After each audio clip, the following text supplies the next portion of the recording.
Hi, I'm John. And I'm Julie. We're the hosts of the Hartford Fund's Human Centric Investing Podcast. Every other week, we're talking with inspiring thought leaders to hear their best ideas for how you can transform your relationships with your clients. Let's go. Julie, today we're going to talk about things that seem impossible. Have you ever had a situation where something just seemed impossible to you? Oh, John, the list seems fairly lengthy, especially these days. But one situation that really sticks out in my mind is last year trying to buy a new house. It seemed so impossible, so out of reach, especially these days with a lack of inventory, bidding wars, changes to the process due to the pandemic, etc.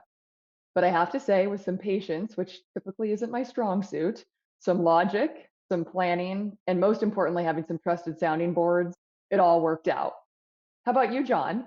Have you found yourself in an impossible situation lately?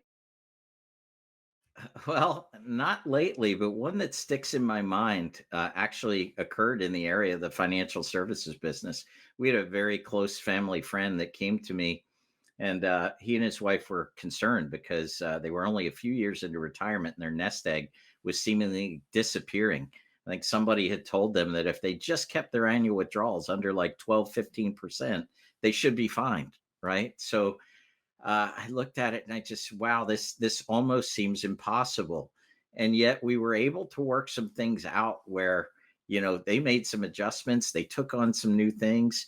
But I'll tell you, Julie, that experience made me think that as a financial professional, I think one of the hardest situations that we get into is where we face a situation where we just look at the numbers and we say, there's no way this client's going to make it. And I'm not sure how to tell them that. And so that's why I'm so looking forward to our podcast episode today. Absolutely. No, that's a very powerful story, and I think you're right. And we're very fortunate to have Robert Laura here with us today to share some thoughts and best practices on how to make retirement a little less impossible. Robert's a pioneer in the psychology and social science of retirement planning. He's a three-time best-selling author, nationally syndicated columnist for Forbes and Financial Advisor magazine, and a recognized presenter at retirement conferences across the country. As a former social worker turned money manager, author, and speaker, his work has reached millions of people through 7 books, 12 guides, and over 800 articles.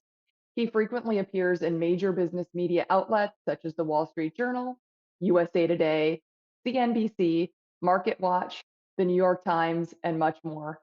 Robert, welcome, and thank you for being with us here today on our podcast. Thanks, Julie and John. Looking forward to being here and spending some time with you guys again.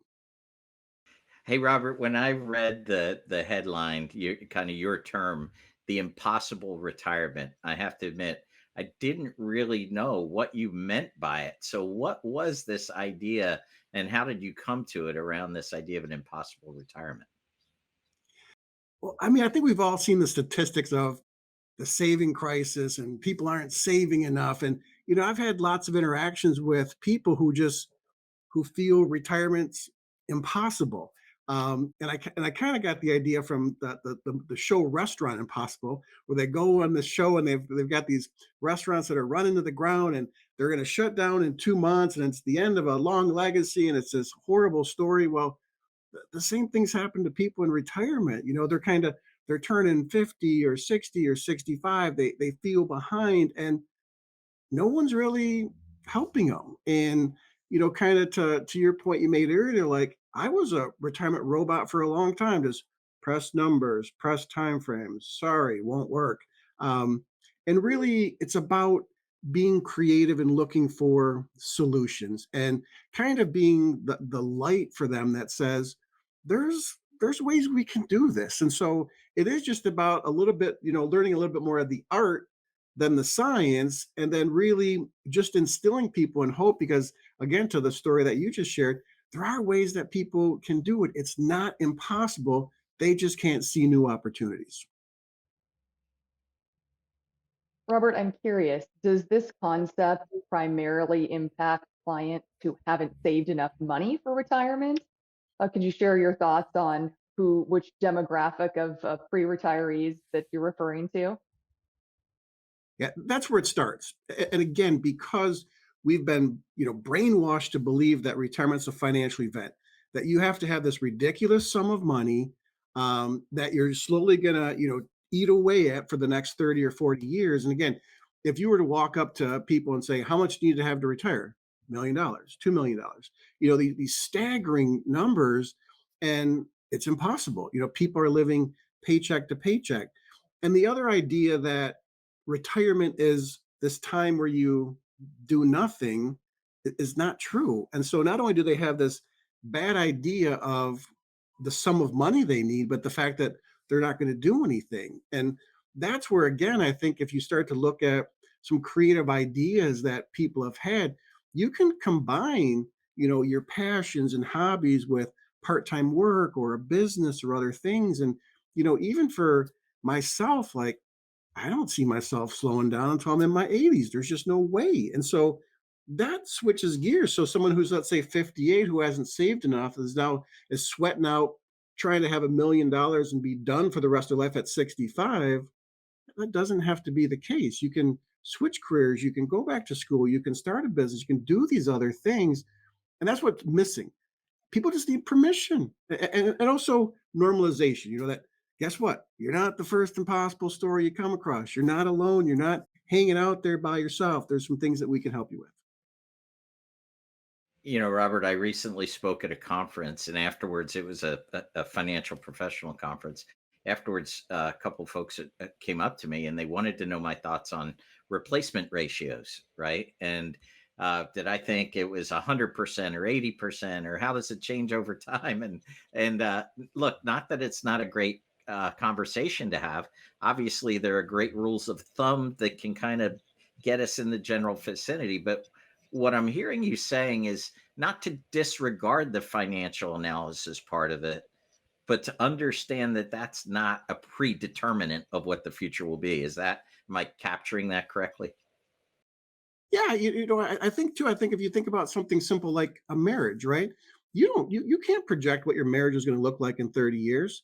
But if you take care of it today and nurture that relationship right now, it's going to blossom for a long period of time.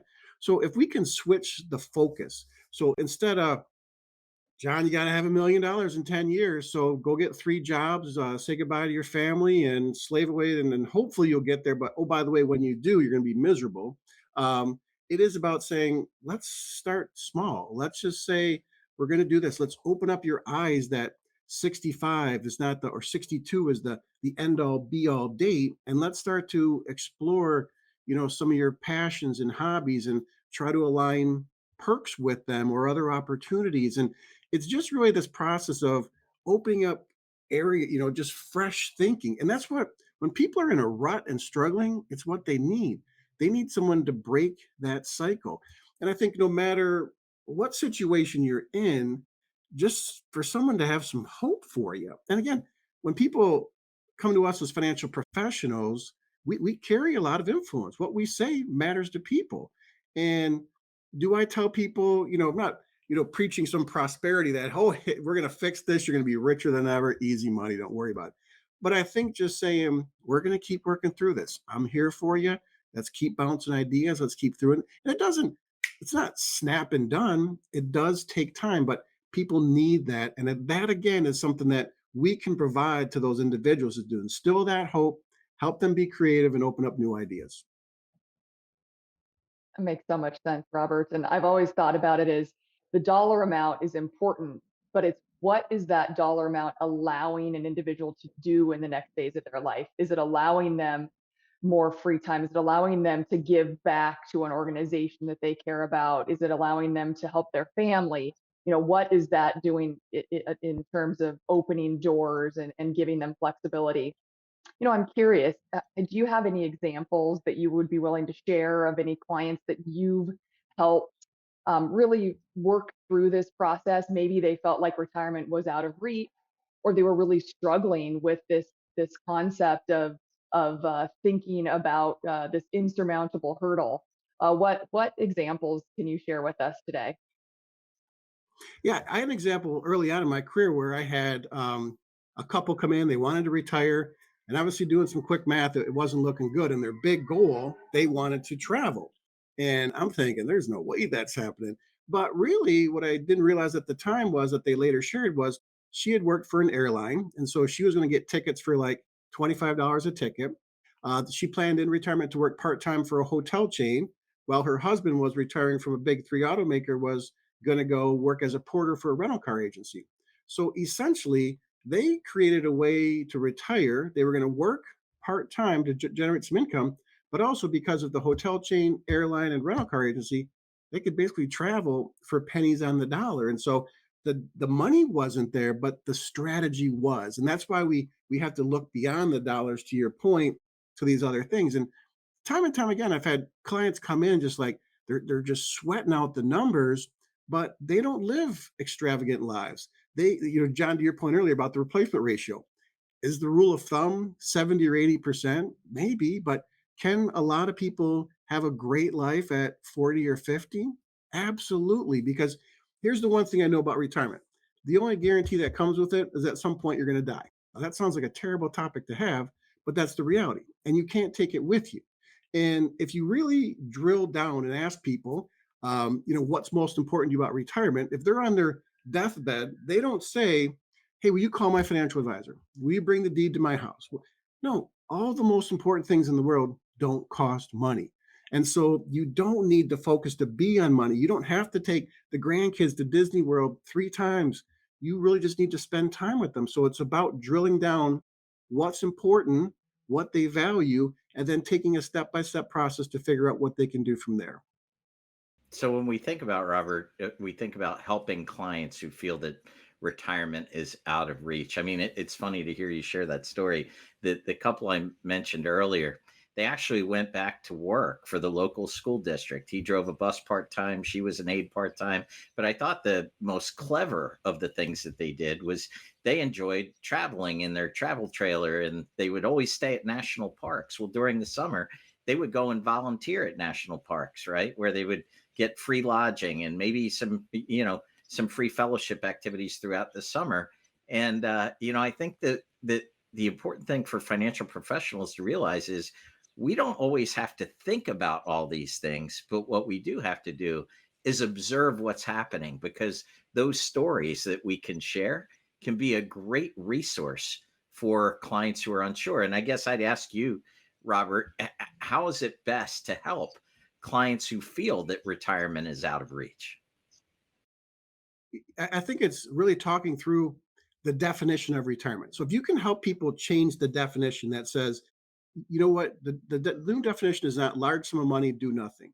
The new definition is having an impact, having purpose, combining the things that you like and love with ways to make money.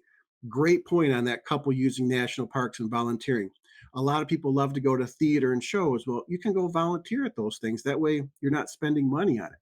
So if we can redefine what retirement looks like, when that end date is, because one of the worst things we have are retirement ages. They should just do away with them because they mean nothing. And they're more of a stigma. They kind of hang on people more than kind of open up doors. And so it's redefining retirement. It's instilling hope, right? It's just saying, we're going to figure this out. We're going to keep working towards this. Doesn't mean we've got it figured out, here it is on a piece of paper, but you will adapt over time. And that's the other benefit of financial planning and financial professional. Like, you got to meet on a regular basis. We're going to update this stuff. We're going to relook at it. And then I think it's starting small. What's the first step? And I tell people this all the time. You got here one decision, one situation at a time. It's the same way you get out. We don't need 10 steps. We need one. Let's figure out what that is. Let's establish a consistent savings habit. Let's look around. There's so many ways, like, you could rent a room, you could teach CPR, there's ways you can do things to make some extra money. And again, even if we're just saving that, but it's again saying and giving them permission to think outside the box, because no one's told them that. Everyone said, work hard, save a bunch of money. You're going to have to really sacrifice a lot, and I hope you get there. That's a bad strategy. And so I think if we can give them permission to think and feel better about where they're at, where they're going, they're going to be able to get there. Robert, I loved how you talked about breaking this very complex process and topic down into one step at a time, right? One foot in front of the other, bite-sized pieces. For financial professionals that are intrigued by this concept and want to weave it into their practice, have you found that this could be utilized as a prospecting tool as they look to engage with future clients? And if so, how might a financial professional do that? I think it absolutely is because I think that we have a responsibility to not just work with people who have enough money and who have it all figured out. And the other thing I really think is that people who are struggling need support and they need to be around like minded people who want to kind of take that next level. A great example is actually Dave Ramsey's, his kind of books and strategies. Those classes kind of bring people together, but advisors can do the same thing. If they offer a local workshop or discussion or online webinar that says, if you're, behind in retirement and worried about it, join me for a 1 hour presentation. And again, it really is just about kind of walking people through some ideas and strategies.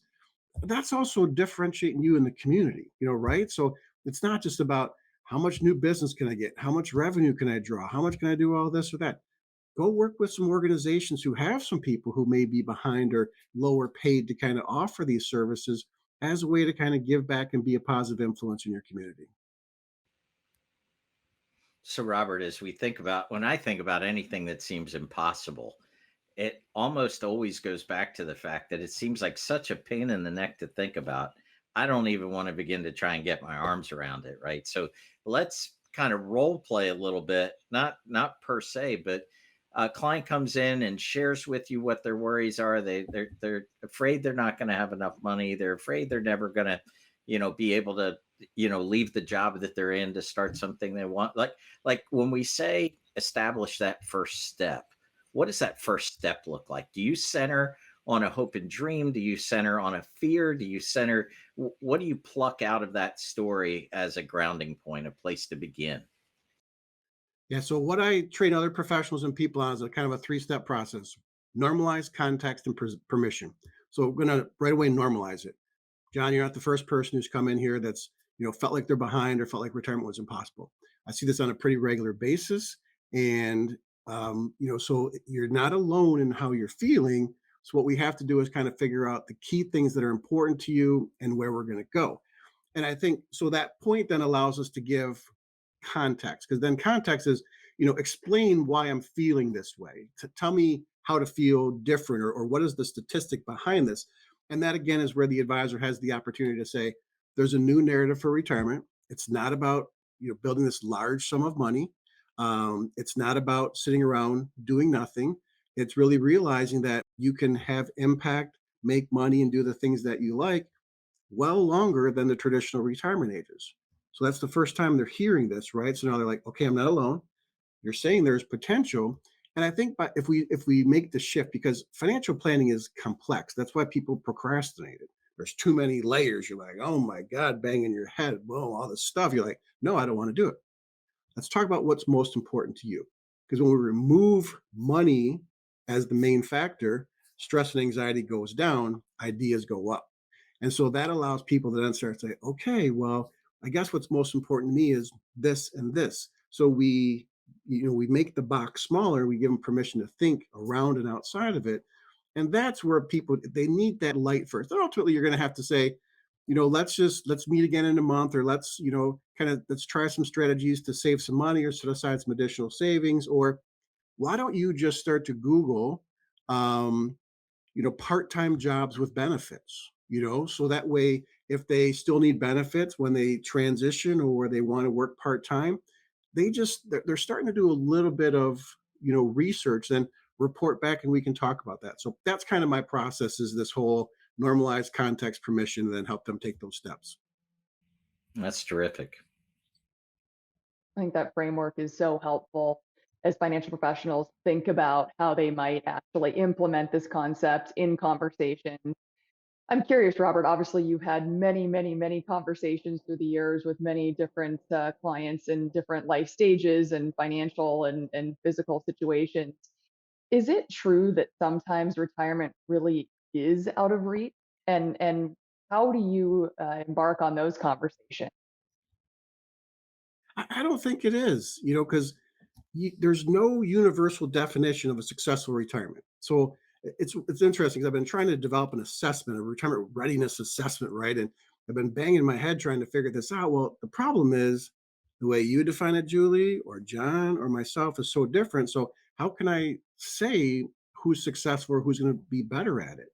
And so that's why I think it's such a personal choice of so retirement again, we have to get rid of the get a bunch of money, sit around, and do nothing. Some people work till they're 80 or 90. There's plenty of people, they say, well, retirement's a death sentence. I'm just going to die once I go there. Or there's plenty of people who just want out of the workforce, but then they get out and they're like, well, this isn't any fun. So they get back in. So I think it is just opening up these doors. So I don't think it's a matter of being out of reach. And again, I think there's plenty of things, find a job that you love and you'll never work again, is stuff that they can assimilate to and be retired in whatever way they want to define it. So, Robert, I could probably have a pretty good argument with someone in academia, and I'm sure they would win in that case. But this concept of the number, right, that came out, I don't know, maybe 10, 15, I don't, everything seems like it was 5 years ago to me anymore, but it was probably 15 or 20 years ago. I'm guessing you would say that that has quite often done more harm than good. Would I be right in that?